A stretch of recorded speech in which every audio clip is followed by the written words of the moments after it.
Bonjour à toutes et à tous. On se retrouve du coup cet après-midi, pour ceux qui étaient déjà là ce matin, donc pour continuer sur cette journée des solidarités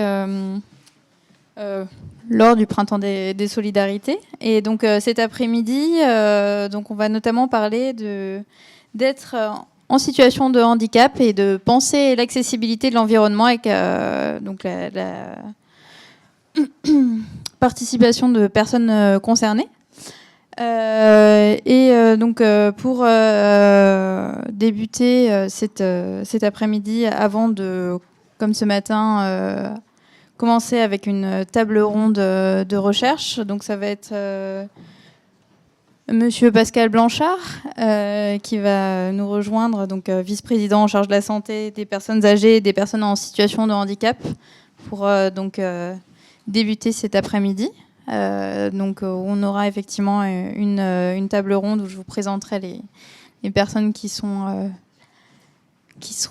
là avant d'avoir un atelier où vous êtes aussi conviés à rester pour avoir un côté un petit peu plus pratique du sujet. Rebonjour, j'espère que vous avez eu le temps de déjeuner pour ceux qui étaient là ce matin. Ce matin, donc, on parlait d'habitat inclusif. Cet après-midi, principalement d'accessibilité autour de l'activité de la CMA, la Commission métropolitaine de l'accessibilité.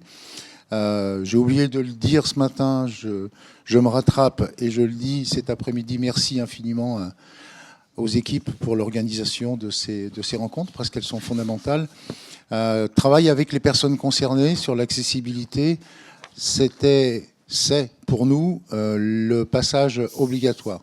On ne peut pas élaborer de politique en matière d'accessibilité au sens large, mais je vais y revenir quelques instants, sans les personnes concernées. On ne peut pas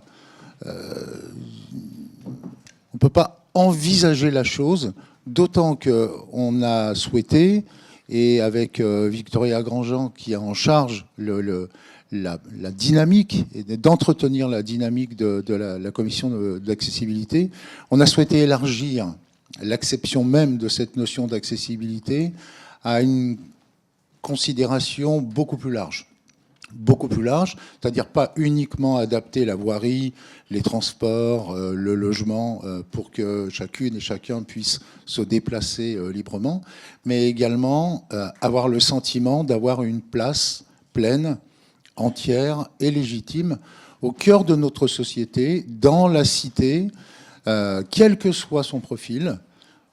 Et évidemment, quand on parle de profil, de façon inconditionnelle, même si on est en perte d'autonomie ou même si on est en état de dépendance avancée, on reste malgré tout des citoyens et on se doit d'avoir sa place dans la société, dans la ville, dans la cité. Et c'est à la cité de s'adapter aux personnes qui perdent cette autonomie. On a monté des groupes de travail et j'ai souhaité de manière à ce qu'on puisse vraiment être dans une transversalité, que chaque groupe de travail soit présidé par un vice-président compétent dans un domaine. Les transports, la voirie, mais également l'habitat, le numérique, et puis probablement d'autres groupes de travail qui viendront par la suite. Ensuite, bien entendu, à chaque fois qu'on fait quelque chose de nouveau, la première question qu'on se pose avec Victoria, c'est est-ce que c'est faisable? Et dans quel délai? Si c'est pas réalisable, écoutez, petite frustration pendant quelques instants et puis on passe à autre chose. Mais l'idée, c'est que d'abord, on réfléchisse ensemble et puis on met en acte, on agit. Et puis, c'est Jung qui disait ça. D'abord, prise de conscience, puis action, et enfin, persévérance. Et c'est la persévérance qui est le plus difficile à tenir, parce que sur le temps long, ça demande beaucoup, beaucoup d'énergie et d'investissement de la part de chacun d'entre nous. Je dis bien nous, parce qu'aujourd'hui, cette commission métropolitaine d'accessibilité sur la métropole, c'est probablement une des instances qui a le plus cette notion de collectif, de mise en commun, de retour d'expérience, Moi, j'apprends beaucoup. C'est probablement cette instance dans laquelle j'apprends le plus de mes compatriotes qui sont différents de moi. Et ça me permet ensuite de pouvoir me faire un peu leur porte-parole auprès de mes collègues élus qui, à leur tour, sont tenus d'en tenir compte pour faire de notre territoire le territoire le plus inclusif possible. Et encore une fois, attention au poncif. Hein. L'inclusion, il ne faut pas que ça reste uniquement un vœu pieux ou un effet d'annonce, un effet de manche.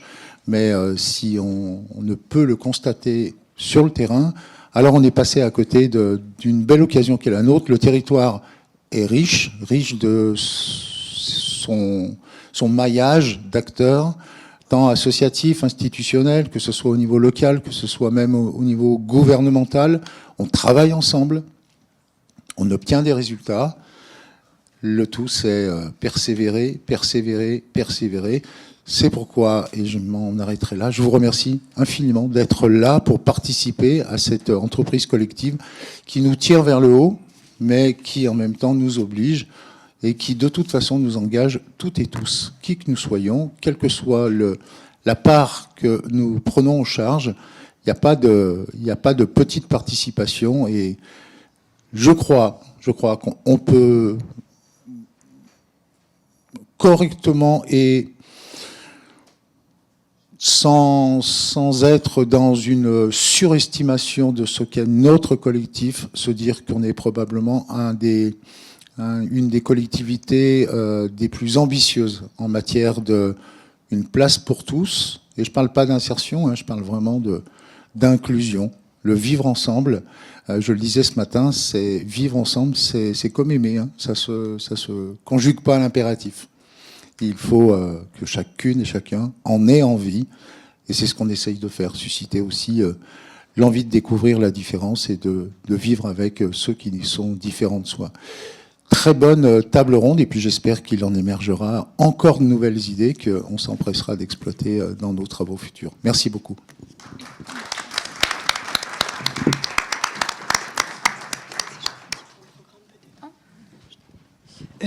Bonjour à tous. Simplement un tout petit point programme sur cet après-midi.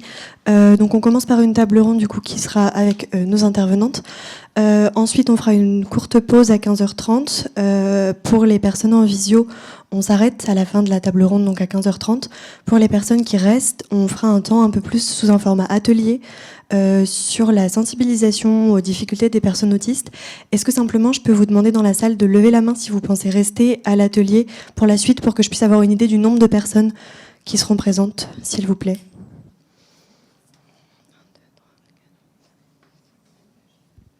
Merci beaucoup. Bon après-midi.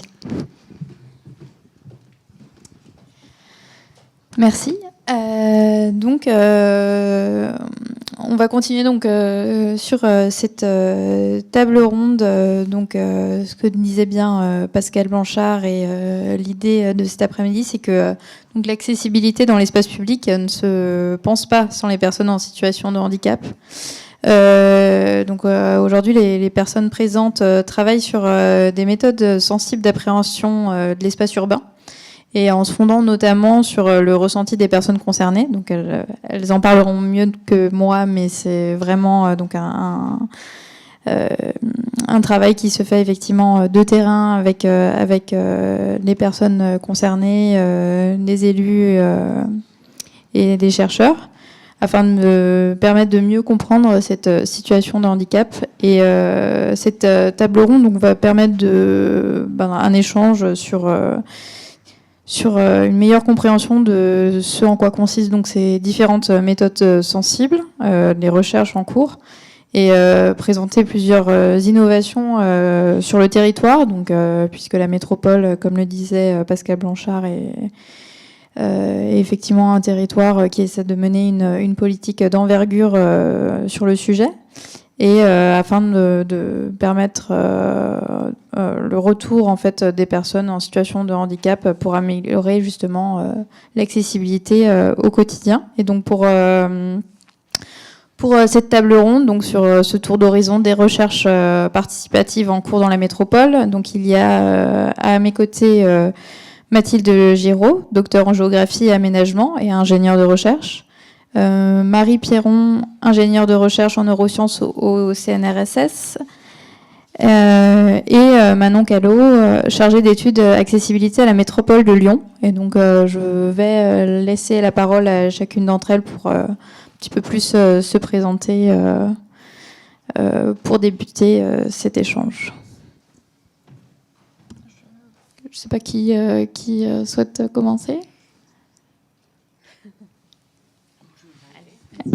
Merci. Alors, je suis Marie Pierron, je travaille au CNRS. Je ne sais pas ce que c'est que le CNRSS, c'est une nouveauté, mais CNRS, c'est déjà suffisant. Effectivement, moi, je travaille je m'interroge en fait sur l'effet de la ville, sur le comportement, sur l'autonomie et sur la qualité de vie des personnes autistes.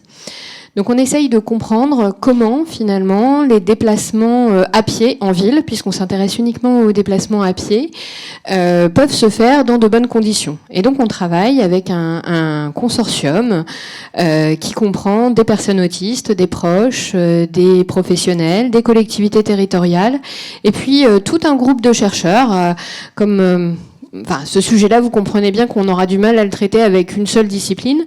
Donc c'est aussi un projet transdisciplinaire qui va faire appel aux techniques de géographie, notamment de cartographie, mais aussi à de l'analyse comportementale pour comprendre notamment chez des personnes autistes qui n'utilisent pas la communication verbale, l'impact par exemple des stimulations sensorielles.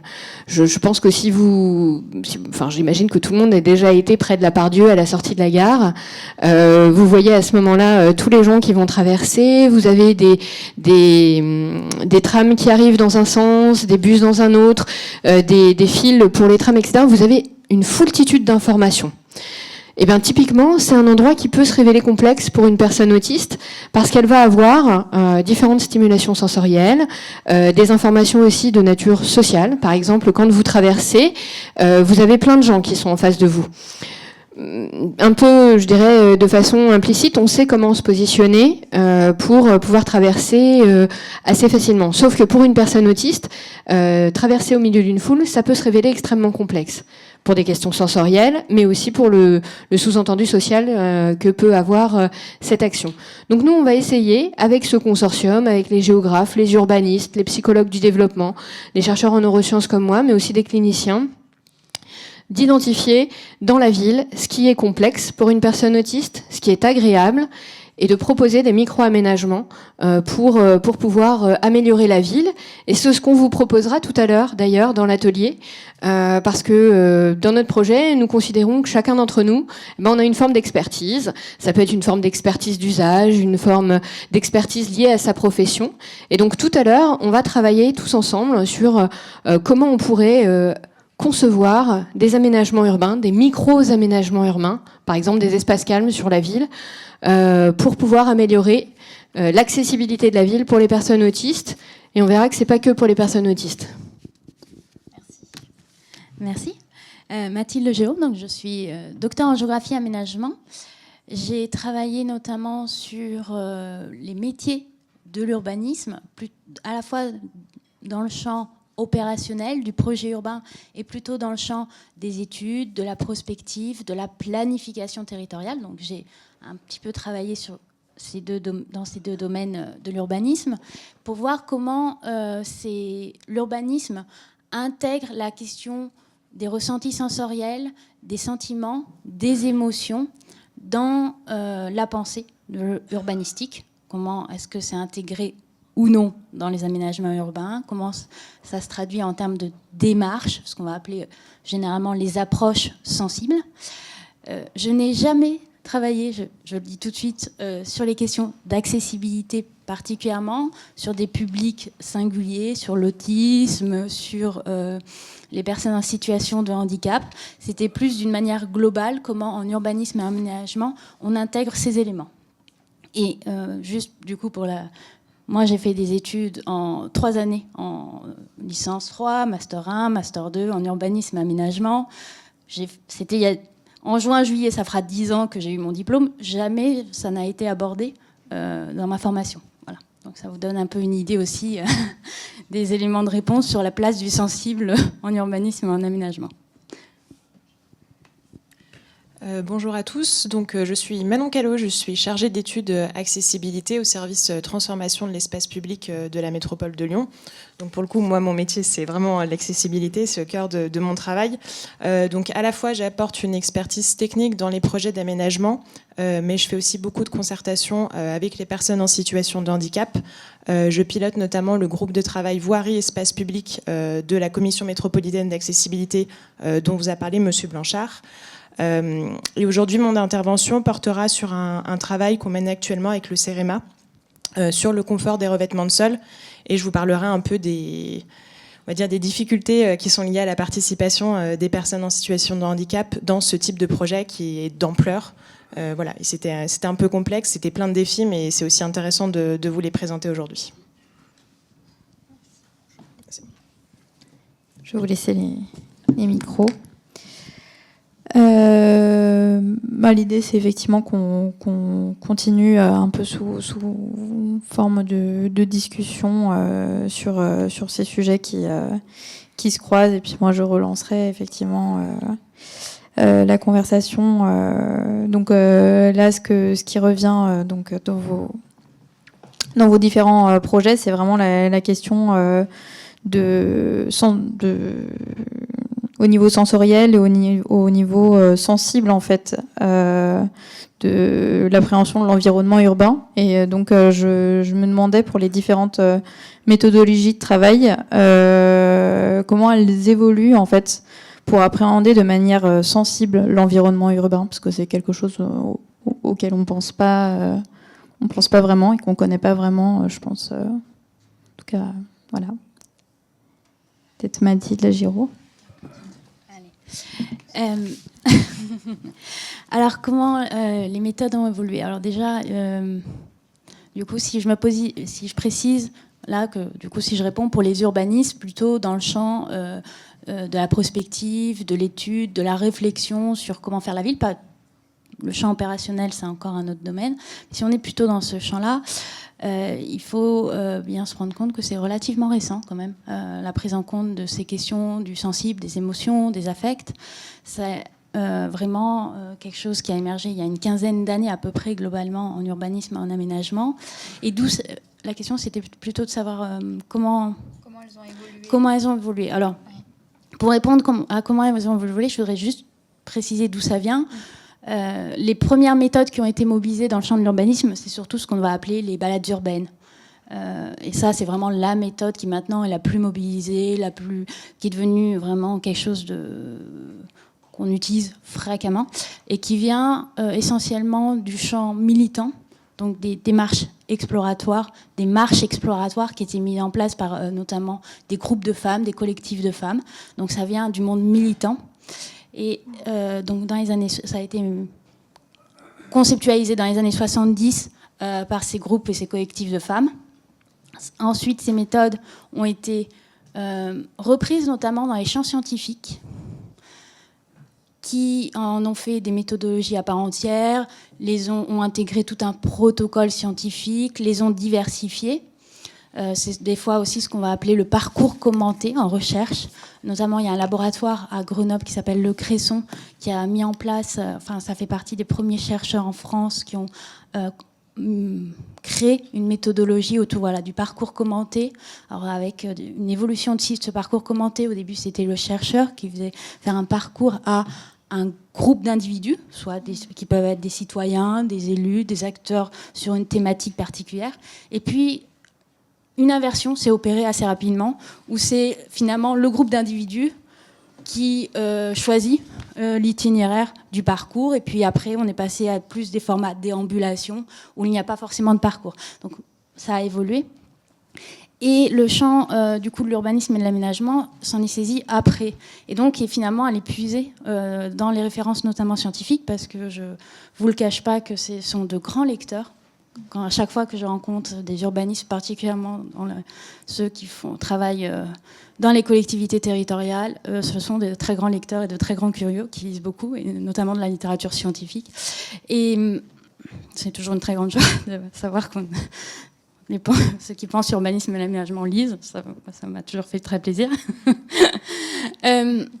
Et donc, ils s'en sont saisis Sauf qu'à chaque fois avec des formes d'adaptation, parce que on n'a pas le même capacité de temps, on n'a pas forcément les mêmes questionnements et les mêmes angles d'orientation, donc souvent ça fait des formats plus compressés, ramenés sur une journée, plus court, et avec moins d'ambition évidemment scientifique, donc avec pas forcément de restitution, mais beaucoup avec...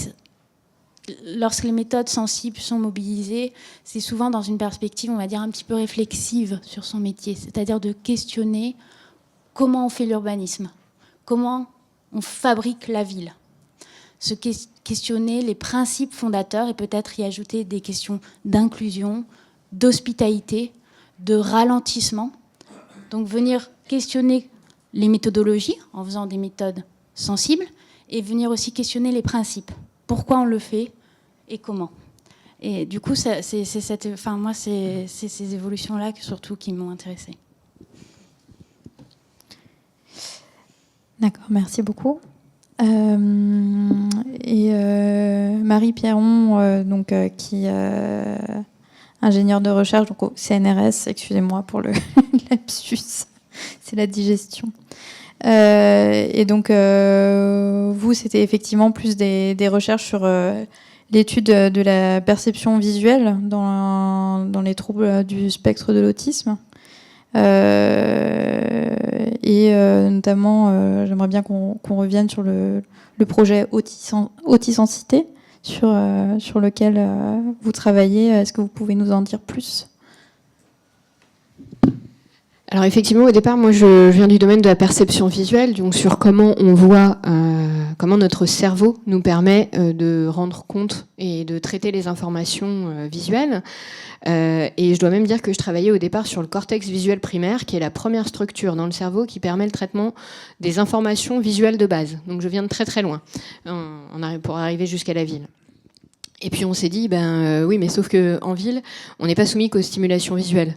On a aussi des stimulations auditives, olfactives, et puis on pourrait parler du vestibulaire, notamment avec les questions de revêtement de sol. Donc on s'est dit, voilà, pour appréhender la ville, on est sur du multisensoriel, donc nous, on va développer une méthodologie d'évaluation de l'environnement qui va être, alors d'une part, adaptée aux spécificités des personnes autistes, notamment leurs spécificités cognitives, ce qui fait que cette échelle, eh bien, elle est conçue intégralement avec des personnes autistes, des professionnels, notamment pour pouvoir recueillir aussi de façon indirecte la parole des personnes autistes qui n'ont pas la possibilité de communiquer oralement, et puis aussi de leurs proches.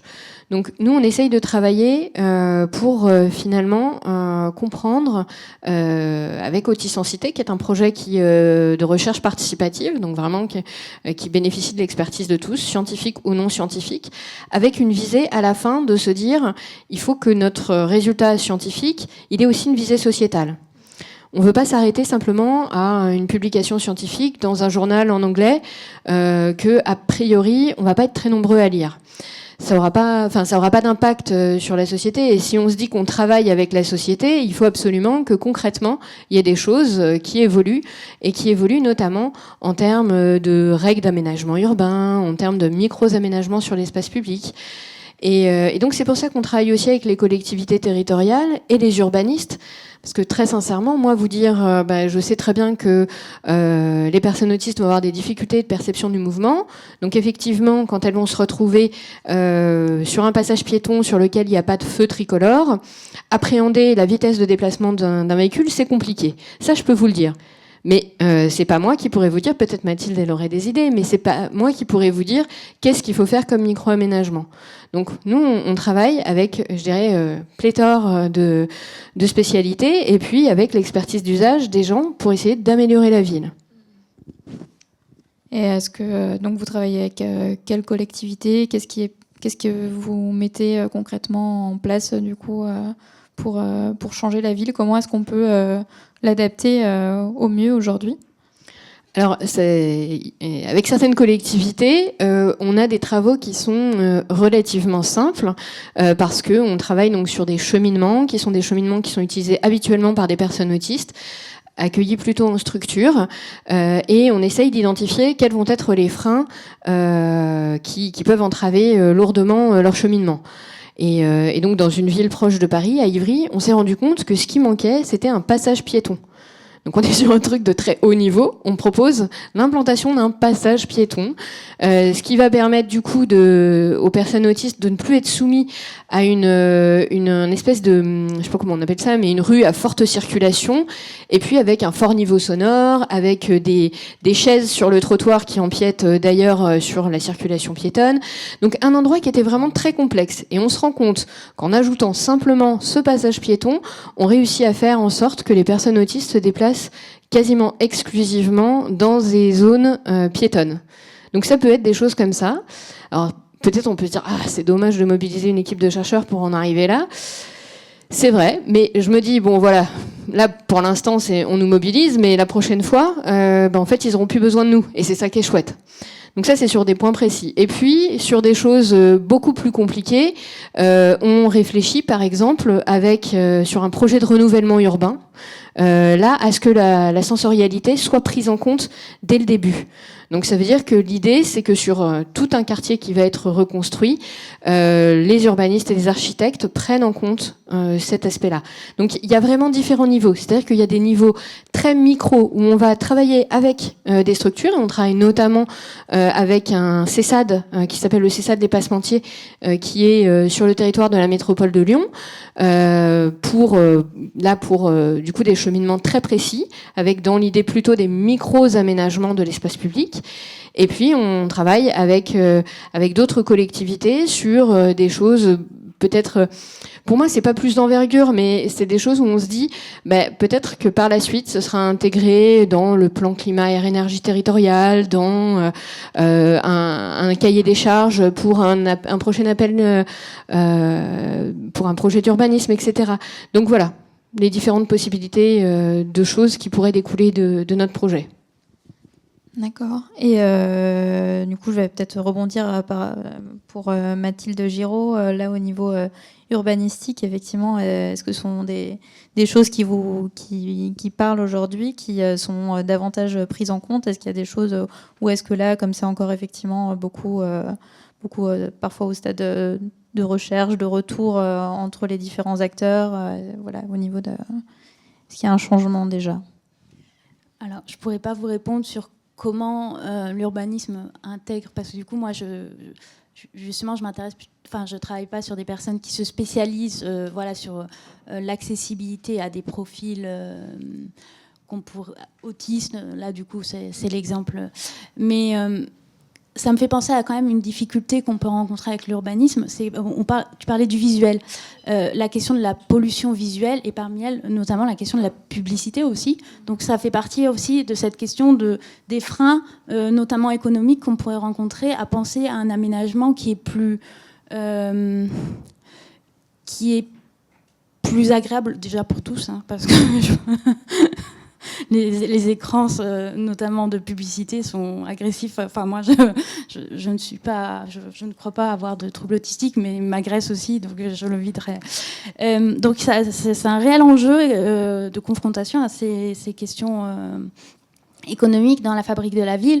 Et ça, je pense que ça fait écho à des réflexions qu'on a sur, on va dire, la ville lente, le ralentissement, donc à ces réflexions sur comment faire ce qu'on pourrait appeler aussi des fois une ville apaisée. Et du coup, ça peut aussi se traduire par la question de la réglementation aussi de la vitesse automobile. On ne se rend pas compte que si des fois on baisse la vitesse automobile de 10 ou 20 km/h, les volumes sonores sont beaucoup plus faibles. Et ça fait vraiment des grosses différences. Donc ça fait écho à ces réflexions-là, qui sont des réflexions qui traversent l'ensemble de l'urbanisme et de l'aménagement et qui ne sont pas, du coup, portent pas spécifiquement à un public, mais qui pensent d'une manière générale la qualité de la vie de plus en plus au prisme sensoriel. Le prisme sensoriel émerge de plus en plus pour penser une ville qui serait agréable à vivre pour tous et toutes. Et c'est plus seulement de dire on est dans une lecture très fonctionnelle de l'aménagement de l'espace. Tel espace, c'est pour se déplacer, tel espace, c'est pour consommer, tel autre pour habiter. Donc, prendre en compte cette dimension sensorielle. Ouais. Effectivement, c'est aussi ce que Marie Pierron nous disait tout à l'heure sur par rapport, je pense, au niveau sensible de la ville et sur... au final, là, vos travaux de recherche sont vraiment sur les personnes avec un TSA, mais au final, ces questions d'inclusion et d'inclusivité, elles concernent beaucoup plus de monde. Il y a effectivement les personnes âgées, les personnes avec des poussettes, les personnes qui ont différents troubles, et donc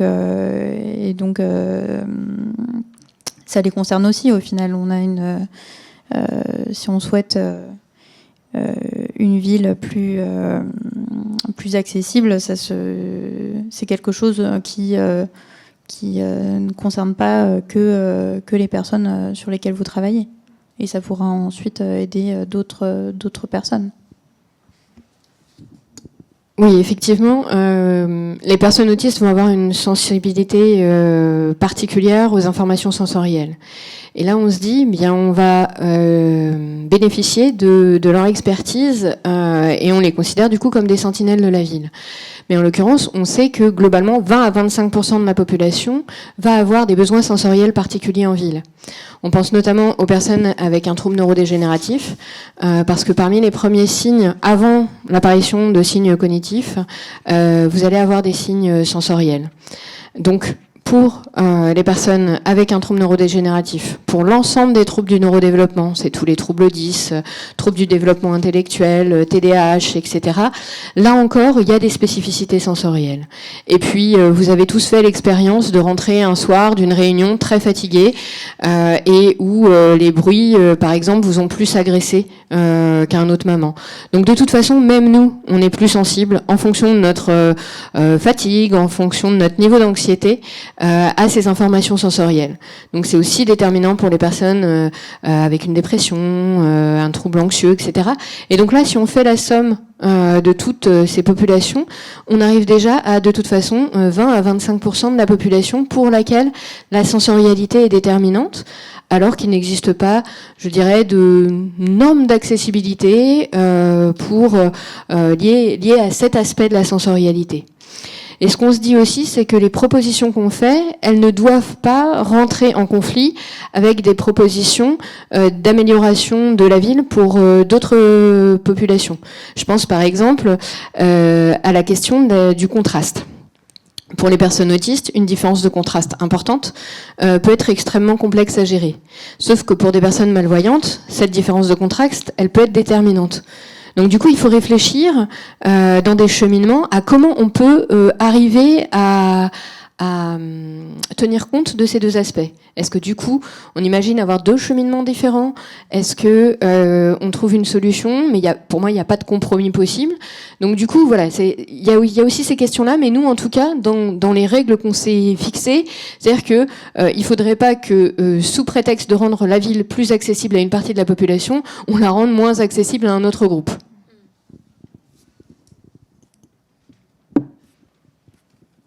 Et par rapport au travail que vous faites sur la création d'une échelle, j'aimerais bien que vous nous en disiez plus. Mais il y a une échelle qui est utilisée par les urbanistes et tu en parlais un petit peu, Mathilde, hein, je pense que c'est celle que vous utilisez pour les balades sensorielles où on dit en gros ce que je vois. Alors le niveau le plus difficile, c'est me fait me sentir mal, et puis il y a 5 niveaux et ça va jusqu'à très agréable. Et on s'est dit, mais ce vocabulaire, puis il y a par exemple neutre. Bon, typiquement, là, dans la salle, j'aimerais bien vous demander qu'est-ce qui est neutre pour vous quand vous êtes dans la ville ? Bon, moi, j'avoue que je ne suis pas capable de répondre à cette question. Peut-être qu'est-ce qui me laisse indifférent ? Mais je sais même pas s'il y a quoi que ce soit qui me laisserait indifférent dans la ville. Donc on se rend compte que cette échelle, elle est intéressante, notamment les élèves urbanistes ou etc. quand ils font une balade. Mais là, si on veut rendre compte des difficultés que rencontrent les personnes autistes, il va falloir adapter le vocabulaire. Ça veut dire un vocabulaire plus clair, plus concis, un vocabulaire très bien défini, et puis qui rende compte d'autres notions. Parce qu'on n'en a pas parlé jusque-là, mais quand on recueille le témoignage des personnes autistes, quand elles nous parlent de la ville, elles emploient des termes comme douleur, torture, anxiété, etc. Donc on est sur des termes qu'on ne retrouverait pas si on utilisait simplement cette échelle. Parce que me sentir mal, ok, mais on ne ressent pas la douleur là. Donc nous, ce qu'on est en train de faire, à partir d'entretiens de groupe, avec des personnes autistes, leurs proches, des professionnels, c'est de construire une échelle. Et on s'est rendu compte que notre idée de construire une seule échelle, elle n'était pas bonne. Voilà. C'est-à-dire qu'on ne peut pas construire une seule échelle qui pourrait rendre compte des particularités sensorielles de l'ensemble du spectre de l'autisme. Donc on construit une échelle qui va être à la fois en vocabulaire, en picto, je dirais pour une partie des personnes autistes qui peuvent utiliser la communication verbale, qui va avoir un nombre de niveaux supérieur pour pouvoir donner son avis, parce que il faut aussi qu'on puisse exprimer des nuances, qu'on puisse exprimer cela, et ce sera complété du coup cette échelle par un entretien de groupe, par des mesures physiques de l'environnement, avec un sonomètre par exemple, avec un luxmètre, etc. Et puis, pour les structures, comme le CESA de l'Épassementier dont on parlait tout à l'heure, ou d'autres IME, etc., on s'est rendu compte que là, il faudra qu'on construise structure par structure une échelle. Les règles seront les mêmes, sauf que par exemple, dans certaines structures, on utilise l'APEX, qui est un référentiel de pictogrammes. Dans d'autres, on va utiliser des tableaux de langage de communication. Il faut qu'on, à chaque fois, il faut qu'on s'adapte à ce que va utiliser chaque structure, parce que si on veut recueillir vraiment la parole des personnes, il va vraiment falloir que ce soit nous qui nous adaptions et pas eux. Et ensuite, comment est-ce qu'on fait concrètement quand on a plein d'échelles différentes pour pouvoir ensuite les réutiliser Alors, on aura en réalité visuellement plein d'échelles, mais en l'occurrence, en termes de règles des informations qu'on peut extraire de ces échelles, elles seront identiques.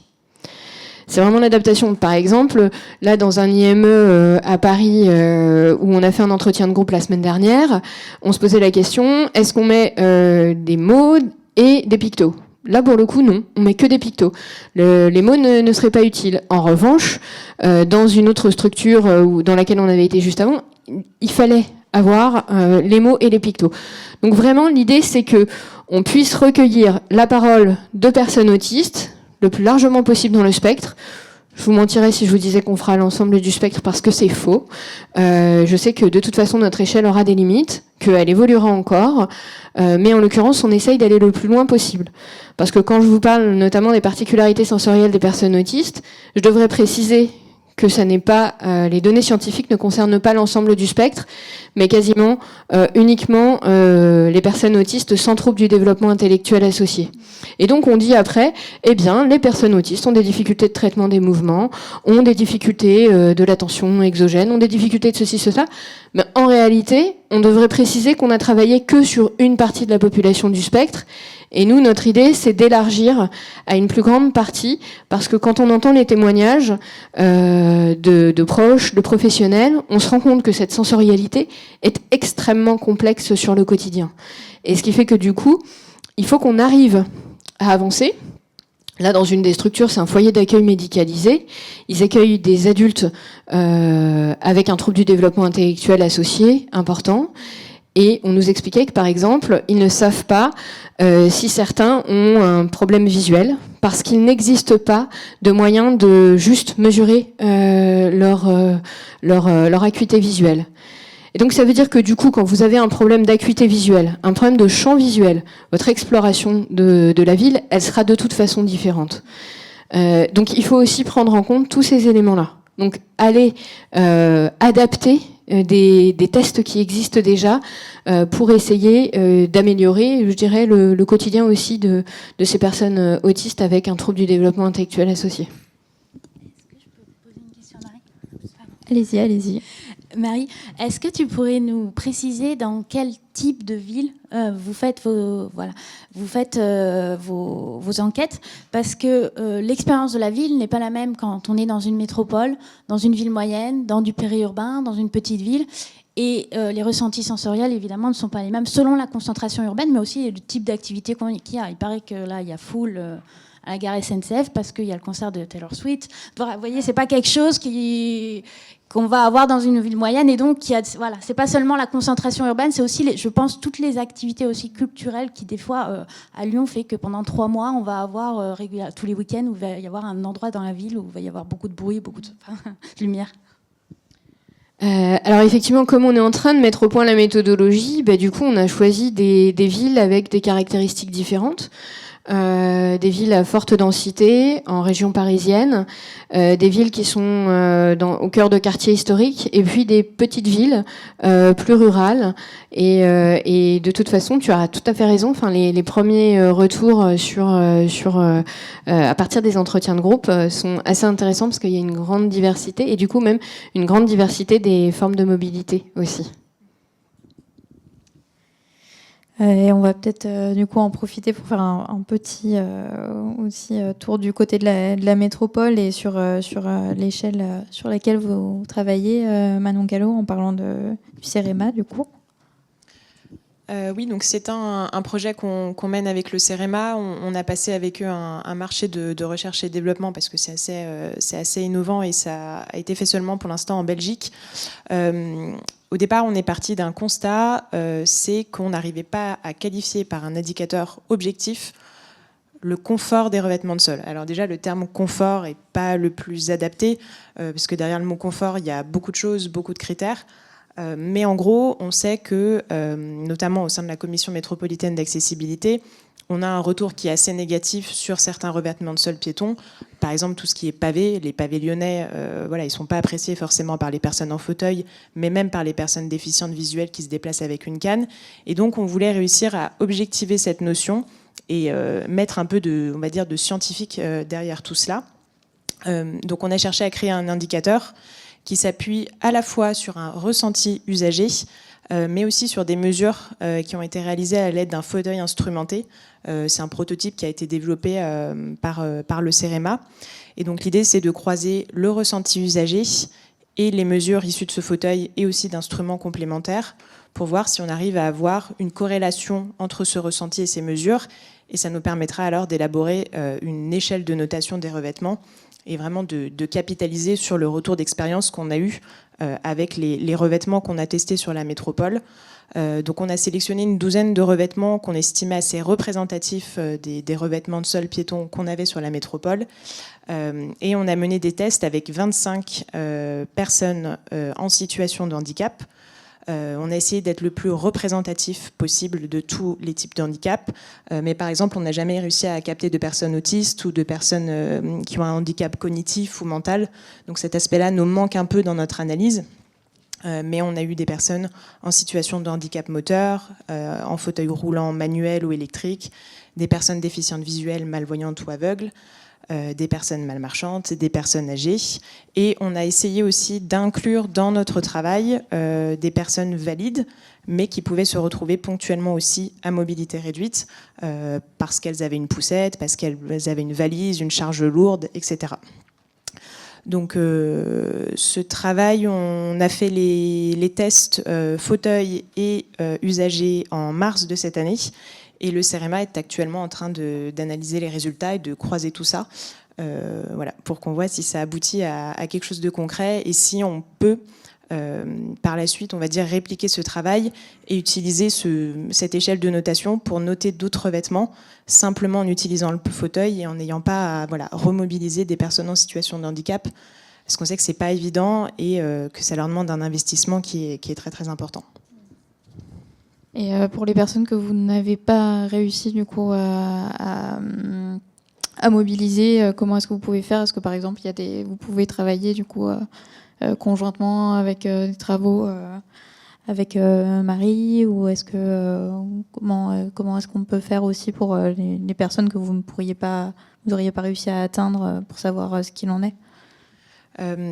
Alors c'est bien, effectivement, moi ça me donne des pistes un peu de réflexion parce que pour la petite histoire, on a dû reporter nos tests usagers parce qu'on n'arrivait pas à avoir un panel de testeurs complet. On s'est rendu compte qu'en dehors de notre instance de concertation qu'est la CMA, c'était assez compliqué de mobiliser les personnes en situation de handicap. notamment en journée, parce qu'il y a des personnes qui travaillent, elles ne sont pas toutes à la retraite ou bénévoles. Et du coup, on est à la recherche de pistes. On a essayé d'activer nos réseaux. Ceux avec qui on travaille habituellement se sont rendus disponibles. Mais on se rend compte que dès qu'on veut faire quelque chose à une échelle un peu plus importante, sur plusieurs jours, là, ça devient compliqué de mobiliser des personnes. C'est poser la question aussi de la rémunération. Est-ce qu'on donne une compensation financière aux personnes qui acceptent de se déplacer sur plusieurs jours et de donner de leur temps? Enfin, voilà, plusieurs questions émergées, plusieurs pistes de réflexion aussi. Et on en a tiré un bon retour d'expérience la prochaine fois qu'on organisera des expérimentations de cette ampleur. C'est vrai que c'était la première fois. D'habitude, on fait des tests avec une dizaine de personnes. Là, 25 personnes, c'est tout de suite plus conséquent. Est-ce que vous avez déjà du coup, des conclusions, ou vous en êtes où vraiment là sur... Non, on n'a pas de conclusion pour l'instant. On a travaillé avec les personnes pour définir en amont des tests des critères qui étaient importants pour eux, notamment pour les personnes. On sait que ce qui est important quand on a des revêtements en pavé, c'est la taille des joints, la profondeur des joints. Pour les personnes déficientes visuelles, il faut faire attention à ce que les revêtements ne soient pas trop lumineux, pas trop clairs. Mais j'ai pas aujourd'hui de conclusion très précise à vous donner, mais on ne manquera pas de les partager, parce que l'idée de ce travail aussi, c'est que d'autres villes de France s'en emparent et qu'on réussisse au niveau national à enrichir cette base de données qu'on est en train de créer sur les revêtements de sol, parce que les revêtements de villes comme Paris, Marseille, Bordeaux, etc. ne sont pas les mêmes que sur Lyon. Donc l'idée, c'est d'avoir quelque chose d'assez complet pour aider nos collègues aménageurs en fait, à choisir les revêtements les plus adaptés à leur projet et au contexte de leur projet. Et pourquoi au sein de la métropole, il y a eu cette réflexion-là qui a été menée? Est-ce qu'il y a déjà du coup une réflexion au niveau de l'accessibilité des revêtements de sol qui est faite? Et pourquoi est-ce qu'il y a une volonté que ce soit poussé plus loin? Alors la question des revêtements, elle a toujours été assez centrale dans nos projets d'aménagement. C'est une inquiétude qui revient très très souvent de la part des personnes en situation de handicap. Ça fait partie des premières questions qui posent dans les projets. Qu'est-ce qu'on aura comme revêtement de sol? Et ce qui nous a inspiré aussi, c'est l'expérience bruxelloise, puisqu'ils ont fait à peu près le même type d'expérimentation, sachant que la ville de Bruxelles a beaucoup de pavés. Et voilà, donc ça nous a inspiré et on avait ce constat depuis plusieurs années que les associations nous réclamaient une approche un peu plus scientifique et un peu plus poussée du confort des revêtements de sol. Donc on s'est dit avec le CEREMA que c'était le moment de travailler dessus. Est-ce que la question de la météo ou de la saison a été prise en compte? Parce que je me dis, il y a peut-être certains revêtements qui, avec la pluie, sont plus glissants, ou quand il fait très chaud, genre le goudron sur les pneus, je ne sais pas. Oui, effectivement. Alors, je l'ai pas développé, mais pour ce projet, le CEREMA a fait un protocole d'expérimentation en fait où on avait un certain nombre de critères à respecter pour que le projet, on va dire, soit valide. Et il y avait la météo qui était très importante aussi. On a évité de faire ces mesures usagées au fauteuil en hiver et même en automne, parce qu'on savait qu'un revêtement mouillé, c'était glissant et tout de suite ça pouvait biaiser un peu la façon dont on percevait les revêtements. On a complété les mesures avec des mesures d'adhérence du revêtement de sol, parce qu'on sait que c'est quand même central, notamment pour les personnes malmarchantes. Mais on va dire qu'on s'est borné à un certain nombre de critères pour commencer. Je pense qu'on ira plus loin plus tard, on refera d'autres mesures avec le fauteuil, mais par exemple, on n'a pas posé de questions sur l'éblouissement du revêtement de sol, même si on avait conscience que c'était un critère important. Il fallait qu'on parte avec une base de critères assez solide et assez petite pour commencer, et plus tard je pense qu'on viendra enrichir ça avec d'autres mesures et d'autres questions éventuellement pour les testeurs, mais bien sûr que c'est une donnée centrale à prendre en compte. Ouais. Et sur les zones qui ont été sélectionnées géographiques pour tester, comment est-ce que vous les avez choisies? Alors ça a été un défi aussi, parce qu'il fallait réussir à sélectionner des revêtements, je l'ai dit, qu'on trouvait assez représentatifs des revêtements qu'il y avait sur la métropole. Et en même temps, derrière, il fallait penser organisation, bien sûr, puisqu'il fallait faire venir les testeurs sur site. Il ne fallait pas les faire venir à 50 endroits différents. Donc on a réussi à regrouper les 12 revêtements de sol sur 3 sites, dont 2 qui étaient assez rapprochés, qui pouvaient éventuellement être faits sur une même journée. Mais voilà, c'était un vrai défi. Donc du coup, on a testé des revêtements de sol principalement sur le centre de Lyon, parce que c'est là qu'on a des revêtements assez intéressants d'un point de vue modulaire, donc des pavés avec des finitions différentes. Et on est allé aussi vers l'esplanade Mandela à Lyon 3e, où il y avait aussi des revêtements qui nous intéressaient, mais voilà, on y a passé des mois et des mois à croiser les critères organisation, logistique, et en même temps choix de revêtements qui nous intéressaient et qu'il était primordial de tester. Et demandait par rapport aux questions de la météo, mais aussi la question de la journée. Je me disais entre pleine journée et nuit aussi, il y a aussi une grosse différence, quoi. Ça aussi, ça a été pris en compte.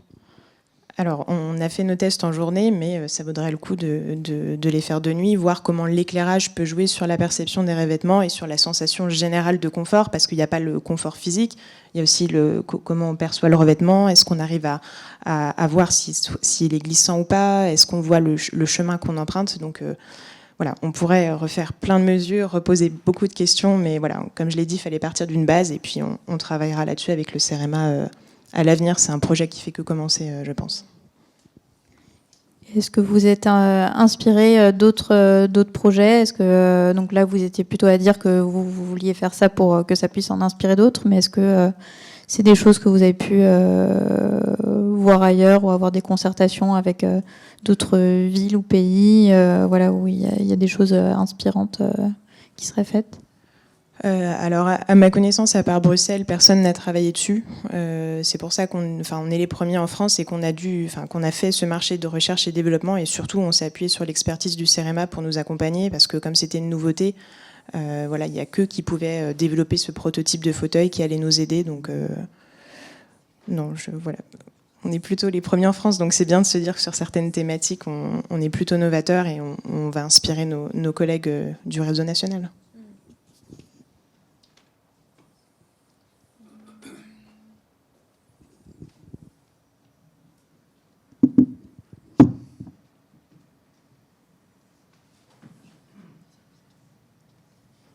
Et je sais pas, je crois que je vous avais posé la question, mais et là actuellement par rapport à l'accessibilité dans la métropole, donc on parlait effectivement du revêtement des sols, à quel point ça a toujours été important, mais du coup de façon concrète, moi n'y travaillant pas, je me demandais qu'est-ce que la métropole fait et en quoi du coup quels sont les points sensibles auxquels vous prêtez attention et auxquels il faut faire attention du coup sur le revêtement des sols en ville en fait.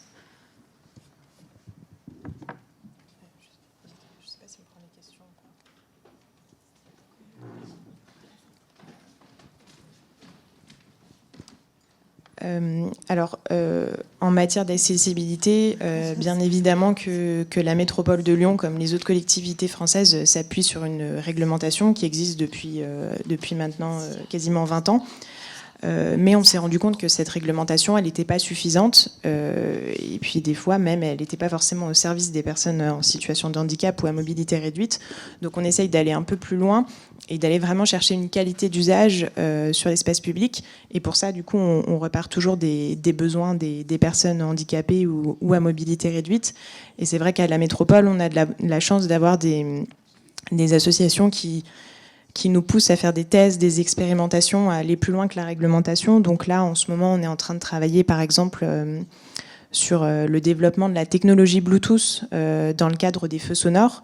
Il faut savoir que les feux tricolores que vous avez sur l'espace public, à Lyon, ils sont tous sonorisés, c'est-à-dire qu'une personne déficiente visuelle peut activer les feux pour faciliter ces traversées. Et aujourd'hui, on essaye de développer un déclenchement par smartphone, parce que voilà, c'est une demande des personnes déficientes visuelles qui sont, pour certaines, équipées de smartphones et qui aimeraient bien avoir une utilisation un peu plus flexible de ce dispositif.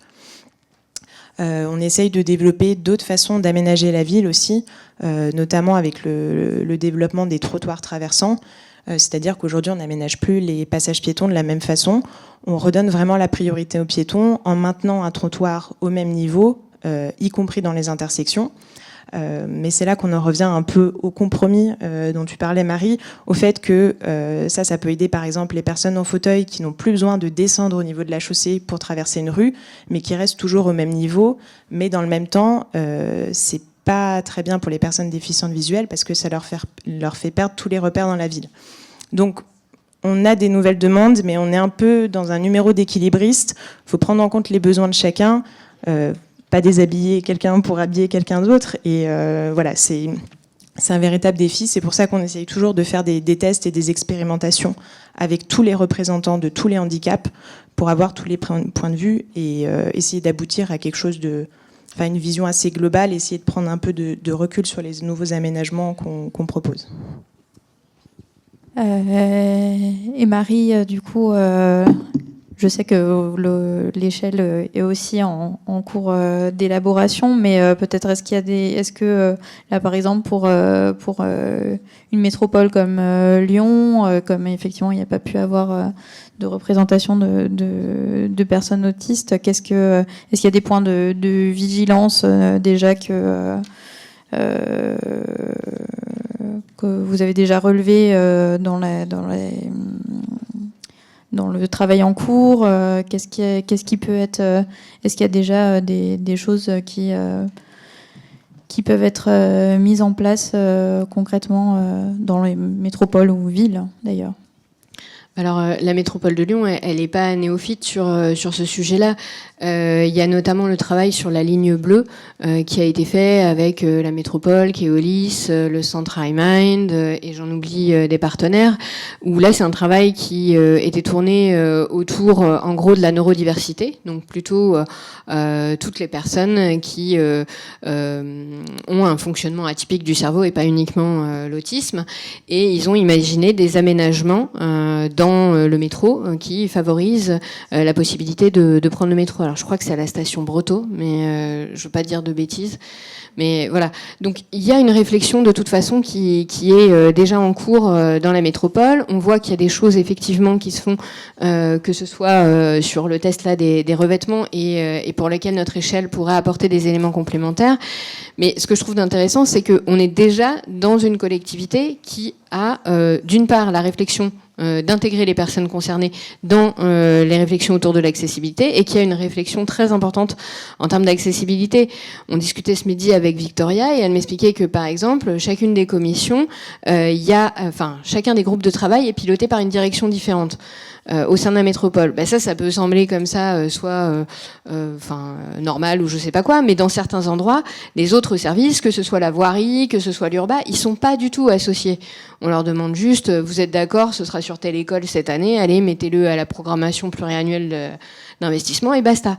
Et donc, là, ce que je trouve de très intéressant de pouvoir travailler avec la métropole, c'est qu'il y a réellement un travail de réflexion et d'action qui est déjà engagé là-dessus. Donc, je pense que notre échelle, elle pourra avoir un effet parce qu'il y a tout ce travail derrière, parce qu'il y a ce lien entre les associations. Avec le centre iMind, qui est le centre d'excellence autisme, il y a une fédération de toute la communauté de l'autisme et des troubles du neurodéveloppement plus largement au sein de ce centre. Donc il y a vraiment des choses qui sont très importantes. Et iMind, il travaille aussi sur un projet de recherche participative sur l'amélioration de l'accessibilité dans les commerces, par exemple. Donc il y a vraiment, je dirais qu'il y a un fourmillement de projets dans ce sens qui font que, pour moi, la métropole de Lyon est un lieu vraiment idéal pour ce genre de recherche. Et au contraire, est-ce qu'il y a des endroits où c'est plus plus complexe, notamment, enfin, est-ce que ça va être plus complexe dans des petites villes, par exemple, de changer les choses, ou en campagne, ou Je crois que c'est pas nécessairement une histoire de taille de ville. Alors je vous donnerai pas le nom des collectivités qui n'ont pas accepté de participer, mais il y en a, ou alors qui ont dit oulala, mais attendez, quand vous allez faire des propositions, ça va coûter très cher. On leur dit non. Nous, d'abord, on s'engage à faire des propositions frugales, donc des aménagements qui restent raisonnables et qui peuvent s'inscrire dans des programmes, je dirais, déjà existants et d'amélioration, être intégrés à l'intérieur. Mais pour moi, c'est pas la taille de la collectivité qui fait la question. Parce que la collectivité à laquelle je pense, que j'ai rencontrée la semaine dernière, pour le coup, c'est une bonne grosse collectivité avec un certain nombre de millions d'habitants. Non, là c'est vraiment l'approche. Et pour moi, c'est une question aussi d'approche, à la fois de la place qu'on fait aux personnes en situation de handicap et à la fois effectivement aux moyens qu'on souhaite mettre, parce que c'est des choix. Voilà, donc je pense que vraiment c'est pas la taille, c'est vraiment l'engagement. Et donc, au final, ce que vous dites bien, c'est que ça peut ne pas être trop coûteux. Et donc pourquoi est-ce qu'il y a des refus quand même de ne pas s'engager si ce n'est pas coûteux et si ça peut servir effectivement à quand même une partie importante de la population, c'est-à-dire on est prêt à ne pas s'engager pour une partie de la population. Si on parle de ça, on peut se poser la question pourquoi tous les enfants en situation de handicap sont pas scolarisés, pourquoi tout le monde n'a pas accès à l'emploi, pourquoi, etc. Enfin, voilà, je pense que c'est clairement notre société à ce stade ne porte pas l'inclusion comme une question centrale. Donc chaque collectivité décide oui ou non de s'engager sur ces sujets-là. Il me semble que se joue aussi du coup le fait qu'on s'imagine, comme contrairement à ce que tu disais tout à l'heure, on peut s'imaginer que ça concerne finalement qu'une part faible de la population et on se rend pas compte qu'en fait il y a beaucoup de gens dont ça améliorerait le quotidien aussi de faire ces aménagements et que c'est pas forcément la proportion des personnes autistes en France, je ne la connais pas, mais enfin 2%, voilà, ça concerne bien plus que les 2%. Donc je pense qu'il y a de ces éléments et il y a aussi, je pense quelque chose qui est de l'ordre de la place du corps aussi et de la représentation qu'on se fait du corps, particulièrement dans tous les métiers, dans un certain nombre de métiers de l'urbanisme, de l'aménagement, de la fabrique des territoires, où on pense en fait à partir de la personne en pleine force, jeune, et qui peut se mouvoir facilement et qui va être un acteur économique. La personne qui va au travail, qui va contribuer. Et on se pense beaucoup la ville par rapport à ce profil-là de la personne qui va aller travailler en journée, qui va aller consommer le soir dans les bars, qui va aller au concert. Et je pense qu'il y a une idée de, oui, on investit pour ce profil-là et on pense à partir de ce profil-là. Enfin, c'est vraiment, moi, je pense quelque chose qui reste inconsciemment. C'est rentable en fait. Oui, et pourtant si par exemple on pense aux urbanistes, etc., les personnes qui peuvent travailler sur ces sujets-là ne sont pas forcément jeunes, complètement valides, en forme. Enfin, ça peut paraître aussi... Alors, jeune, non. Après, j'ai rarement rencontré de personnes urbanistes qui avaient un handicap physique. Il y avait une personne, quand j'étais en licence 3, du coup, il avait fait la licence en 2 années, mais il n'avait pas continué après. Et pareil, c'est un milieu aussi qui est, disons-le, simplement blanc, vraiment, avec très peu de personnes, comme on dit, racisées. Blanc et aussi racisé, donc j'aime pas cette expression. Et alors c'est plutôt féminin, mais voilà, c'est des profils qui sont quand même qui correspondent qu'à une certaine partie de la population. Et d'où l'importance de travailler donc sur ces sujets d'inclusivité. Donc.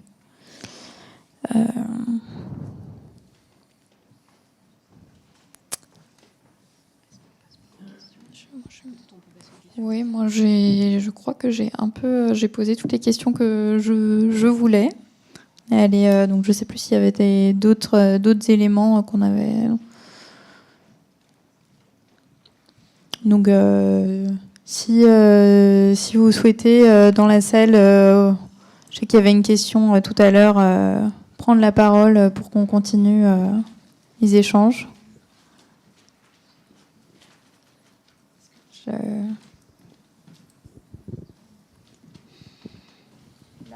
Je m'appelle Monsieur Daniluzzi. Mon prénom c'est Bernard. Je représente l'association. Je fais partie de la CMA. Je participe à la représentation de l'accessibilité au titre de l'association Classe, qui est le collectif lyonnais des actions de sourds.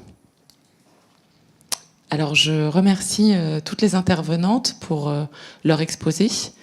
Et je m'adressais particulièrement ici à Madame Giraud et à Madame Pierron, pour lesquelles j'avais une question.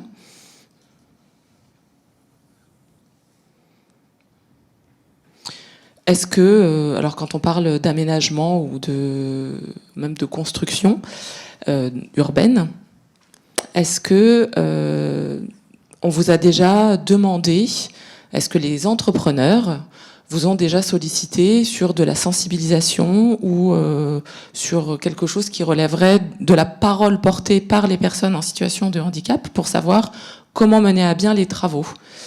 Est-ce qu'il y a une expertise qui est faite a posteriori? Est-ce qu'il y a un contrôle? Enfin voilà, je m'interroge ou pas sur cette expérience que vous auriez éventuellement déjà vécue. Alors, dans le champ de l'urbanisme opérationnel, on va se soumettre à un certain nombre de réglementations, notamment pour ce qu'on appelle l'accès PMR, donc personnes à mobilité réduite. Mais ce n'est pas le domaine de l'urbanisme qui est le plus ouvert à ces questions-là. C'est plutôt, on va être dans le champ de l'urbanisme qui va faire plutôt de l'espace public, des espaces, mais vraiment la construction de bâtiments, généralement, c'est plutôt, on s'en limite à la réglementation. Je ne dis pas qu'il n'y a pas des exceptions, mais c'est le plus souvent, c'est ce cas, moi que j'ai rencontré.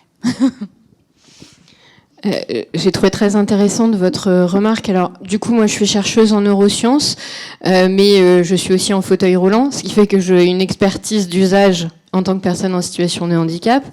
Et l'autre jour, j'ai reçu un appel d'une collectivité qui me dit « Ah, on va construire un nouvel équipement sportif ». Pour le comité là, de sélection des dossiers, eh ben, on aurait besoin d'un architecte en fauteuil roulant. En fait, ils voulaient un retour de personnes en fauteuil roulant, mais comme ils avaient en gros qu'une seule place dans leur comité, ils se sont dit bon, on va fusionner les deux, on prend un architecte en fauteuil roulant. Voilà le genre de truc assez cocasse auquel on peut être confronté. Et je pense que vous avez tout à fait raison sur le fait de dire qu'il faut un retour des usagers, y compris après la livraison. C'est-à-dire qu'il faut recueillir la parole, bien sûr. Pardon. Ah oui, il y a des erreurs concrètement. Ah bah, alors là, je suis tout à fait. Enfin, oui, j'en expérimente tous les jours, des erreurs d'accessibilité. On met PMR. L'autre fois, j'étais dans une fac. Ils ont mis, par exemple, l'amphi venait d'être reconstruit. Ils ont mis une table au fond pour les personnes à mobilité réduite à un endroit où on ne pouvait voir aucun des personnes qui parlaient en bas de l'amphi. C'est-à-dire que de toute façon, on assiste par exemple à un colloque de 3 jours sans voir aucun des intervenants. Ça, c'était palpitant et l'amphi était neuf. Ça, c'est un exemple. Ils avaient aussi, cette même université avait fermé toutes les toilettes pour personnes handicapées parce qu'on ne sait jamais ce qui peut se passer dans ce genre d'endroit. Je vois pas totalement la différence entre les toilettes pour personnes handicapées et les toilettes non accessibles, mais voilà. Donc oui, il y a plein de choses comme ça. Et il y a d'une part des problèmes au niveau de la conception, parce qu'on ne recueille pas la parole des personnes, et d'autre part avec les usages. Parce que là, fermer uniquement les toilettes pour personnes en situation de handicap, c'était une erreur. Le truc était accessible, et on le rend inaccessible du fait de, je sais pas quel... je crois qu'il y avait une visite du préfet à ce moment-là. Donc je sais pas s'il y avait quelqu'un en fauteuil qui avait prévu de se cacher dans les toilettes et de sortir pour interpeller le préfet, mais voilà. Juste peut-être pour compléter les propos de mes collègues, on s'appuie effectivement sur l'expertise des usagers, mais je pense qu'aussi il faut absolument mettre en valeur cette parole. C'est très bien de l'intégrer dans nos projets, mais on essaye aussi au maximum de la mettre en valeur. Et notamment, la métropole a publié un recueil, en fait, des recommandations des associations qu'on nous donne depuis des années dans le cadre de nos instances, parce qu'ils nous ont dit qu'ils avaient l'impression de tout le temps se répéter et que c'était pas pris en compte. Donc, on s'est dit, on va les graver dans le marbre. Au moins, s'ils viennent nous chercher, ils pourront utiliser ce document et nous dire, regardez, ça fait 10 ans qu'on le dit, vous l'appliquez toujours pas. Donc ça, on essaye de le mettre en valeur. Et ce qui est important aussi, je pense, c'est de rendre compte, vraiment. C'est pas juste de faire des réunions et d'écouter les personnes, c'est vraiment de revenir vers elles en leur disant, cette remarque-là, elle a été prise en compte, et cette remarque ne l'a pas été pour les raisons suivantes. Ça peut être des raisons budgétaires, ça peut être des raisons techniques, mais je pense que c'est primordial d'expliquer les choix que font les collectivités et de faire un peu de pédagogie, parce que, voilà, l'urbanisme, c'est assez complexe. L'aménagement de la ville, c'est assez complexe. Il y a beaucoup de choses à prendre en compte. Et je pense qu'il faut aussi faire de la pédagogie aux usagers, mais aussi faire de la pédagogie aux techniciens, aux personnes qui gèrent les finances, etc. Oui, bonjour. Donc Fabienne Matevon, ville de Vaux-en-Velin, mission handicap et accessibilité. Merci pour vos interventions. Alors moi, j'avais une observation, un commentaire et puis aussi une question à vous trois. Quand vous avez parlé tout à l'heure de finalement peut-être sur la question des moyens, vous parliez que le surcoût, si j'ai bien compris, n'était pas forcément important quand on parle des solutions techniques. Moi, je suis d'accord sur ce point. Peut-être que les solutions techniques telles que vous l'avez illustré avec la création d'un passage piéton, c'est pas coûteux. Mais je pense que c'est pas ces moyens-là qui nous manquent, mais les moyens comme ceux qui sont à la métropole à travers les missions qui sont menées comme Manon. D'ailleurs, Manon n'est pas aujourd'hui toute seule. Elle a commencé, il y a eu une création de poste. Aujourd'hui, il y a 2 postes. C'est pas le cas dans toutes les collectivités. Donc, c'est très bien qu'on puisse avoir ces ressources sur la métropole. Mais les moyens, aujourd'hui, il nous manque aussi dans les intermédiaires, dans les interfaces entre, justement, nos commissions accessibilité et puis toute la chaîne d'acteurs que nous ne pouvons pas toucher. Et si, en plus de ce que j'ai compris, les urbanistes sont mal formés, pas seulement au départ, mais la formation, c'est aussi une formation continue. On voit heureusement aujourd'hui que toutes les solutions que nous apporte la technologie évoluent très très vite. Et moi, je rencontre des usagers qui sont beaucoup plus au fait des nouvelles technologies que des professionnels. Donc, soyons un petit peu plus proactifs dans les formations. Moi, je peux témoigner qu'il y a quand même des écoles qui abordent dans leur culture professionnelle l'accessibilité, puisque à Vaux-en-Velin, nous avons l'école des travaux publics de l'État, et que d'année en année, je vois que dans les programmes, les questions d'accessibilité, les terrains d'études sur nos équipements servent aux étudiants. Donc pour moi, c'est plus qu'un espoir, ça devient très concret. Y compris dans leur hackathon, il y a le sujet de l'accessibilité est chaque année plus présent. Alors j'espère que ceux qui forment les urbanistes vont aussi parler pas seulement de la transition énergétique, mais la transition énergétique avec celle de l'accessibilité. Je trouve que c'est aussi vertueux et aussi important. Donc ça, c'était mon propos par rapport aux moyens. Peut-être que les solutions techniques ne sont pas chères, mais si on n'a personne pour faire savoir, pour valoriser ce que tu viens de dire, Manon, et puis peut-être reconnaître l'expertise d'usage, pas seulement que dans le bénévolat, mais aussi par pas seulement des indemnités, mais peut-être une professionnalisation. Ma question, c'est de savoir effectivement si dans la salle, il y a des associations qui sont aussi en capacité de dire nous, on peut peut-être apporter, donc elle est peut-être vous si vous avez des idées, mais on peut apporter notre expertise d'usage avec des nouvelles façons, des recueils d'expériences, c'est très bien. Mais moi, par exemple, si mon directeur technique ne mobilise pas ses équipes, ces éthiques, elles ne vont pas savoir. Donc voilà, c'est toute la mobilisation de la chaîne. Donc comment faire que les usagers puissent participer plus, qu'on vous reconnaisse et qu'on ait ces moyens-là qui nous manquent cruellement? Est-ce que vous souhaitez faire une réponse avant que je prenne une autre question? Je peux prendre une autre question le temps que vous réfléchissiez, si vous voulez. Moi, je trouve que votre remarque là sur la question des moyens humains, elle est extrêmement intéressante et vous avez raison de dire que c'est pas qu'une histoire aussi d'aspect technique. Et c'est une question qui devient de plus en plus forte parce qu'il y a un certain nombre de postes vacants aussi dans des collectivités territoriales. Et donc oui, ça peut devenir une vraie difficulté et il faut pas l'occulter.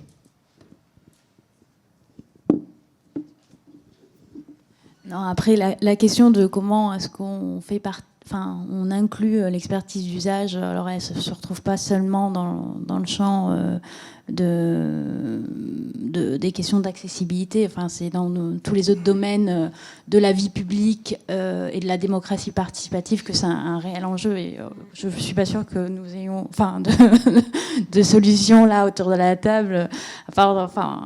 Il y a des solutions radicales, de diminuer le temps, mais qui se jouerait presque à l'échelle nationale et pas forcément territoriale, qui pourrait être la diminution du temps de travail pour les élèves, du temps aux gens de venir, mais bon, je suis pas sûre. C'est vrai qu'à la métropole, on a de la chance d'avoir des associations qui sont encore très actives, qui nous envoient du monde dans les réunions, des personnes qui ont acquis une expertise, mais je pense que tu as raison quand tu dis que ça relève près du cadre national et d'une réflexion globale. C'est demain, quand les personnes qui sont au sein de ces associations vieilliront, ne pourront plus se déplacer, ne pourront plus venir, comment on fera? Je pense qu'il faudra vraiment se poser la question, mais pas attendre d'être au pied du mur. Voilà. Pour l'instant, on a la chance d'avoir encore des assos actives, mais demain, qu'est-ce qu'il en sera? Il faudra trouver des solutions, effectivement. Ouais. Merci. Oui, pardon. Bonjour, Jean-Louis Larry, donc je représente, je commence une carrière de responsable de l'accessibilité au sein de l'ADAPI, qui est quand même une petite association dans le département du Rhône. Je voudrais faire d'abord une première remarque. La ville, ça a toujours été un compromis. Donc, effectivement, il y a à prendre en considération des éléments de réflexion par rapport aux problèmes spécifiques de telle ou telle catégorie de handicap. Ça n'empêche que quelque part, c'est beaucoup plus large que ça. Une ville, c'est par définition un lieu de compromis. Et effectivement, c'est la façon dont les compromis sont bâtis que la question se pose de voir émerger ou développer des choses spécifiques pour le handicap. Ceci dit, par rapport aux années 70 où j'ai commencé une carrière professionnelle dans l'urbanisme et l'aménagement, je pense qu'il y a quand même quelques petits progrès. Ça me paraît assez évident de le rappeler, même si tout n'est pas parfait. Deuxième remarque, donc l'ADAPI, c'est du handicap mental et psychique, dont l'autisme d'ailleurs. Nous essayons, et ça a été commencé par mon prédécesseur, de développer, alors j'aime pas le mot expertise parce que c'est quelque chose que je déteste pour des raisons personnelles, mais nous avons essayé de développer l'association de nos résidents, ou de certains de nos résidents, car tous ne peuvent pas le faire, mais en tout cas de certains de nos résidents, à pouvoir éclairer de leur savoir, de leur expérience, justement la question de l'accessibilité. Alors actuellement, au sein de l'ADAPI, on a un groupe qu'il va falloir étendre, mais ça va pas être simple pour les raisons notamment du travail que je crois que l'une d'entre vous a évoqué tout à l'heure, un groupe de personnes handicapées qui interviennent dans des sensibilisations et permettent de répondre à des demandes que vous pouvez exprimer. Je vais donner un exemple, c'est pas très vieux, ça date de la semaine dernière. Le Citral a lancé une comment dirais-je, un questionnaire sur les mobilités, l'usage des mobilités. Donc j'ai commencé tout de suite à le diffuser auprès de différents établissements, de l'ADAPI bien sûr, auprès desquels on a des gens, des personnes résidentes, des personnes accompagnées qui, à mon sens, peuvent répondre à ce questionnaire de façon à ce qu'elles directement, elles, expriment leur point de vue, et que ce ne soit pas le point de vue, pardon, même s'il est important, des parents, et notamment du parent que je suis. Dernier point, vous n'avez évoqué à aucun moment, dans aucune de vos interventions, sur la question de la signalétique. Alors, c'est un terme, là aussi, qui n'est pas excellent, mais l'un des problèmes, notamment pour les personnes handicapées, c'est de se repérer dans la ville. Et alors, la signalétique, ça peut s'exprimer de plusieurs façons. Bon, l'une d'entre elles est effectivement le revêtement de sol, mais pas uniquement. Et là, il y a quand même un vrai problème à ce niveau-là, me semble-t-il, sur la ville d'une façon générale. Merci beaucoup. Sur deux points. D'abord, de signaler, rappeler que la ville est un compromis et du coup, la question de est-ce qu'il faut penser une accessibilité partout ou du coup ou pas, et si c'est pas le cas, qu'est-ce qui est essentiel à la vie, au vivre ensemble et à rendre les services, des espaces de vie sociale, enfin voilà, se poser. Du coup, ça nous ramène à nous poser la question qu'est-ce qui est essentiel pour le vivre ensemble, qui soit accessible à toutes et tous. Voilà. Enfin, je trouve que c'est très intéressant de le poser de cette manière-là, inversée, même si on aimerait que ce soit accessible, enfin voilà, partout. Mais du coup, moi, ça permet de se poser la question de manière inversée. Sur la question de la signalétique, pour moi, il y a un véritable enjeu qui est d'abord d'en enlever. Pas la signalétique essentielle, mais il y a une telle pollution visuelle que même lorsque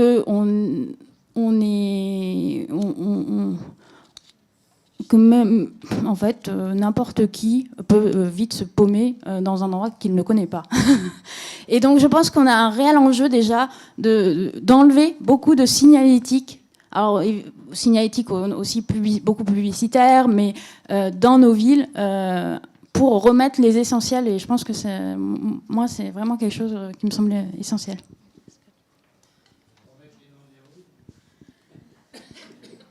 Alors, on en a...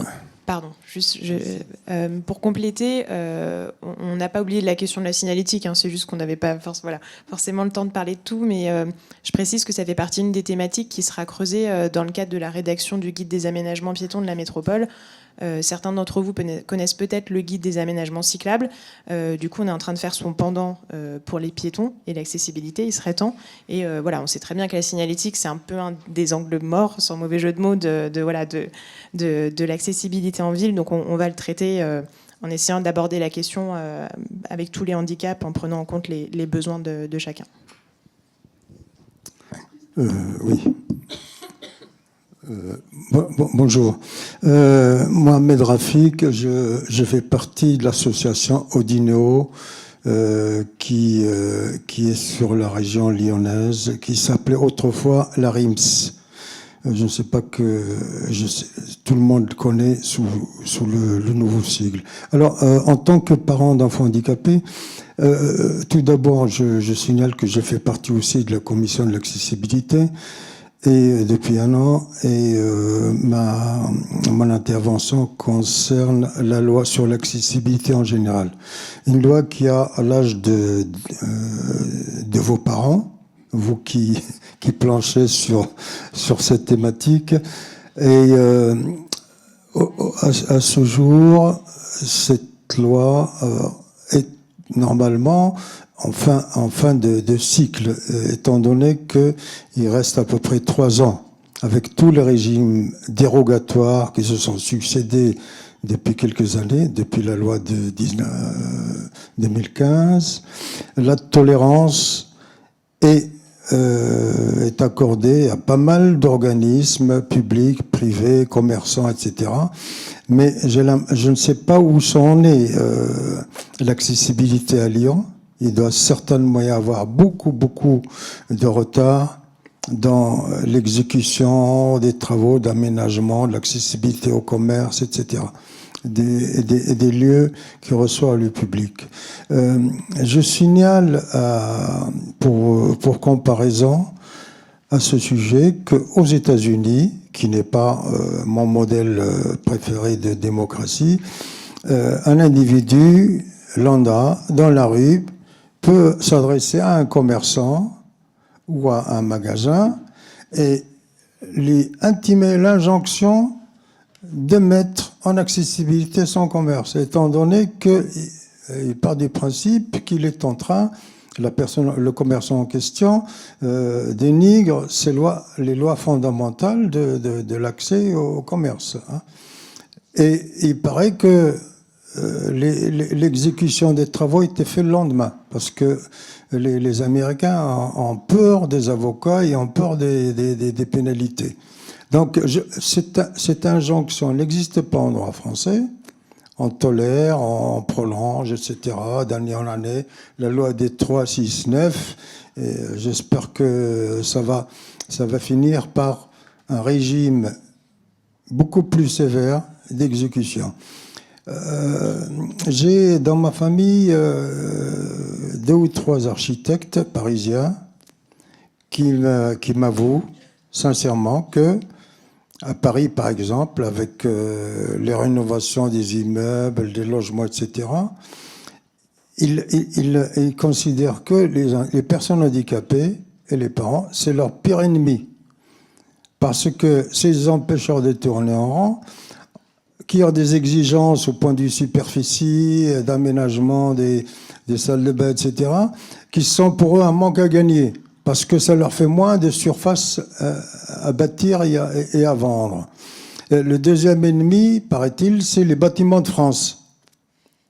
Les bâtiments de France sont considérés comme des lieux intouchables. On ne peut pas les aménager en termes d'accessibilité. Enfin, voilà 2 ou 3 réflexions. Et je vous remercie pour vos interventions. Simplement pour vous prévenir qu'on ne va pas pouvoir prendre beaucoup d'interventions, on s'approche de la fin du temps. Vous vouliez intervenir, monsieur ? Alors moi, j'interviens, je suis conseiller municipal à la ville de Soignes-Laval. Il est récemment élu conseiller régional et départemental à l'APF. Et c'est vrai que l'APF, comme vous le disiez tout à l'heure, l'APF a développé quand même beaucoup d'actions avec les élus, notamment de la métropole et de la ville de Lyon, pour l'accessibilité. Donc nous avons fondé un collectif associatif du Rhône pour l'accessibilité, le CARPA, qui réunit plus d'une centaine d'associations. Voilà. Et puis maintenant, CARPACES, qui est une branche qui est consacrée. Alors, tout à l'heure, on parlait des formations. Donc, c'est un organisme qui intervient auprès des organismes et des entreprises qui forment les personnes, les services sur l'accessibilité. Donc, moi, je crois que malheureusement, il n'y a pas de formule miracle sur l'accessibilité. Les chiffres sont très très mauvais. Encore maintenant, nous atteignons seulement 30% du territoire national accessible. Donc ça fait une administration sur 5. Donc bon, c'est très peu. Donc le 100%, à mon avis, il y en a beaucoup qui ne le verront pas. Malheureusement, c'est ça. Bon, mais c'est vrai que tout à l'heure, nous parlions de la sensibilisation. C'est vrai que moi, je crois beaucoup à la sensibilisation des élus. Notamment avec une mise en situation directement pour que les ingénieurs et les élus se rendent compte sur le terrain comment ça fait de se retrouver en fauteuil et là on aura peut-être des résultats. Il y avait aussi une autre intervention. Moi, je voudrais justement juste dire que donc je suis en fauteuil électrique. Je me balade beaucoup dans la ville. Ce qui me tue vraiment, c'est les trottinettes en plein milieu du trottoir. Ils sont laissés des trottinettes qui appartiennent à la ville de Lyon, souvent, qui sont laissées en plein milieu du trottoir, un trottoir est très étroit, si bien qu'on ne peut pas passer. Et ça me tue. Quand je vois la personne qui l'a emprunté, bon, j'essaye de lui expliquer, mais ce n'est pas évident. Il y a encore beaucoup de choses à faire et de la communication aussi à mettre en place. Les trottinettes, les vélos, tout ce qui peut, c'est garé n'importe où comme ça. On en a plus peur, mais on laisse par terre. Devant, là, puis nous au fauteuil, voilà. Manon, est-ce que tu veux faire une petite réponse sur la sensibilisation que tu mènes aussi, notamment auprès des agents métropole, peut-être ? Oui, alors effectivement, là, on dispense une formation en interne à la métropole sur l'accessibilité à la voirie et aux espaces publics, donc qui est destinée principalement à nos collègues aménageurs, mais elle est ouverte à tous les agents de la métropole qui seraient intéressés. Et vous parliez de la sensibilisation des élus qui était importante. Il y a notamment Fabien Bagnon et M. Collas qui ont été sensibilisés, que ce soit du point de vue handicap moteur et handicap visuel, et je sais que ça a eu un impact très important sur on va dire, sur leur discours et sur leur enthousiasme, le fait d'être sensibilisés. Ils étaient déjà très à l'écoute, mais je pense qu'ils le sont d'autant plus maintenant qu'ils ont passé quelques heures dans la peau d'une personne en situation de handicap. Donc la sensibilisation et la formation, c'est effectivement au cœur d'une meilleure accessibilité à l'espace public. Ouais. Est-ce qu'il reste une question ou une intervention dans la salle ?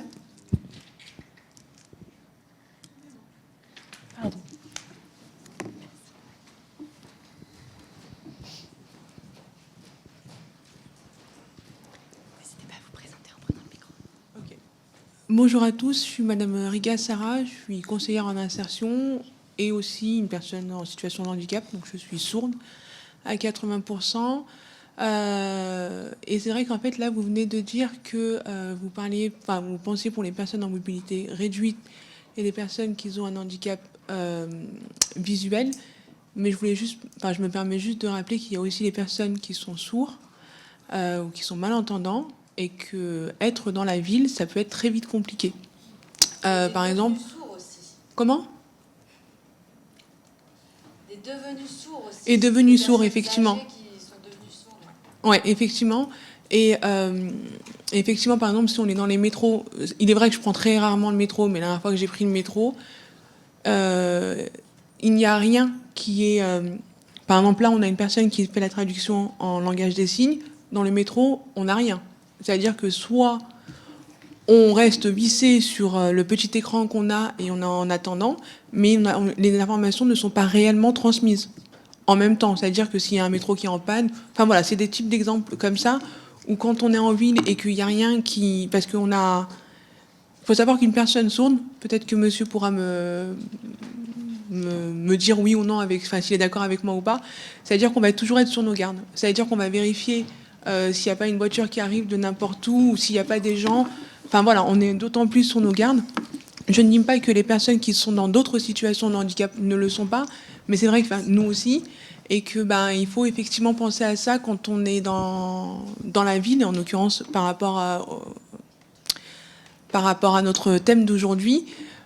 Donc voilà, c'était juste pour faire un petit rappel que voilà, c'est pas évident aussi pour nous parfois, et que quand on est dans la ville, il faut faire attention à tout, essayer de voir tout le monde, parce que nous on n'a que nos yeux pour se reposer dessus. Moi, c'est vrai que j'ai cette petite chance là d'être appareillée depuis que j'ai 5 ans, j'en ai 34. Donc j'ai cette chance-là, mais les personnes qui sont sourdes profondes ou ceux qui ne sont pas habitués, enfin voilà, moi je sais qu'une journée, enfin là je vais rentrer, je vais être crevée, hein, clairement. Voilà, tout simplement. Voilà, merci.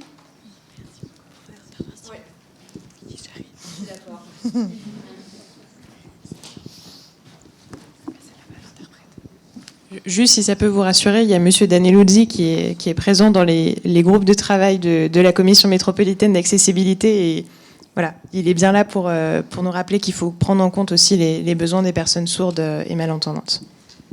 Bon, juste une autre réflexion. Vous avez parlé tout à l'heure de, madame, que vous avez présenté des préconisations frugales. J'ai bien apprécié le terme, mais j'ai sursauté parce que dans le domaine de l'accessibilité, les gens qui veulent s'acquitter de cette obligation font tout le temps dans le minimum. Hein, le minimum sans parfois le conseil et l'implication des personnes handicapées. Donc je me méfie des faiseurs de minimum, de la frugalité. Moi, mon principe, c'est qui peut le plus, qui peut le moins. Malheureusement, on est tout le temps dans le moins. Il y a des gens qui s'acquittent, même les collectivités, les piscines, etc. Il suffit de faire un aménagement superficiel pour considérer qu'on est quitte avec la loi. Merci. La frugalité telle que nous on la conçoit, l'idée n'est pas de faire moins ou de faire non adapté. L'idée est de trouver des solutions qui permettent de répondre aux besoins en tenant compte du fait que ça doit être réaliste. Et si on veut que des collectivités territoriales puissent s'en emparer, on a quelque part aussi cette notion de réalisme à prendre en compte, d'autant plus que dans le cadre de l'autisme, pour l'instant, il n'y a pas de normes. Donc ça veut dire que c'est au bon vouloir du coup des collectivités avec lesquelles on travaille. Dans le cadre des personnes à mobilité réduite, vous avez des normes. On peut discuter d'ailleurs de ces normes, mais en tout cas, elles existent. Et donc, il faut suivre ces normes, c'est obligatoire. C'est une obligation, vous êtes obligé de le faire. Là, il faut qu'on trouve des solutions pour démontrer l'intérêt des aménagements qu'on produit. Donc c'est dans ce cadre-là, mais c'est en aucun cas dans l'idée de faire un truc au rabais ou un truc qui fonctionnerait pas parce que c'est pas assez. S'il n'y a pas d'autres interventions, ça fait une parfaite transition avec la suite finalement, cette question-là. Donc je vous propose de clôturer cette table ronde et de passer à un temps d'atelier. Simplement pour vous présenter en quelques mots ce qu'on va faire, on va parler de sensibilisation justement aux difficultés des personnes autistes dans la ville et réfléchir à des solutions frugales qui pourraient être trouvées, mais même des solutions beaucoup plus ambitieuses. Avant ça, je vous propose un petit temps de pause. Il y a des rafraîchissements au fond de la salle, n'hésitez pas à vous servir. Et merci beaucoup à nos intervenantes pour tout le temps qu'elles ont pris avant avec moi et pour leurs interventions aujourd'hui. J'ai déjà des retours par SMS qui sont très positifs sur chacune d'entre vous. Donc merci beaucoup pour votre présence et merci à vous tous d'être venus aujourd'hui.